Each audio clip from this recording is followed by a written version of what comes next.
Ingon ani kanindot magpuyo sa bukid lingkod-lingkod, tan-aw sa mga hayupan nga nagkaon, prisko ang hangin sa palibot, green puros tanan imong makita. Unya, kung magsigi kag cellphone ang imong mata, muhayahay jud nga maglantaw aning palibot. Kung stress kay ka, moadto ka sa suba, molingkod ka dito 2 to 3 minutes, mawala na dayon ang kainit sa imong ulo. Unya, na pa jud libre nga stress reliever gikan sa mga hayupan nga itong makita sa palibot. O, so ingon ani kanindot magpuyo sa bukid. Unsay imong ganahan, bukid o syudad? Tan-awa ra guning mga tinan-awan sa kanding, kana palang daan, wa na mawala nang imuhang mga problema. Unya, napajoy mga sagbot nga kung wa kay laing mabuhat, mangibot na lang ka sa sagbot sa inyong tugaran. Yan, napajoy mga dogs, imuhang mga pets.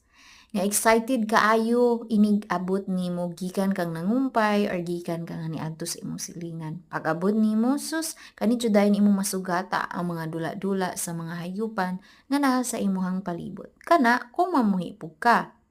Pero mas nindot jud sa bukid.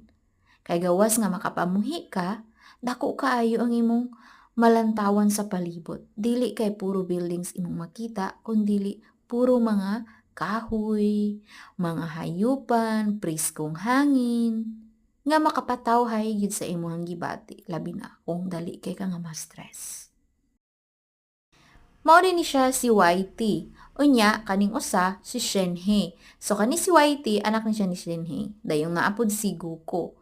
O, kani pong mga baktin diri nga nakita sa palibot, ilahaning kamama. So, gipalayaw ra ni sila. Enjoy kay sila diri, magdagandagan, mag-igpot-igpot, sadya kaayo labi na kung mahapon na nindot kay silang lantawon.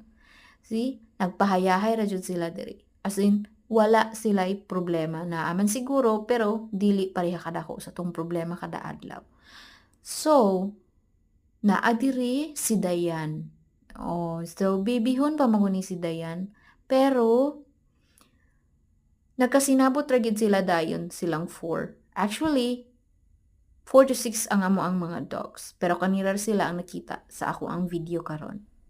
So mo ni siya o tan-awa gimingaw sila sa akong pag-umangkon kay naaron siya diri ni Viset nagkuyog mi.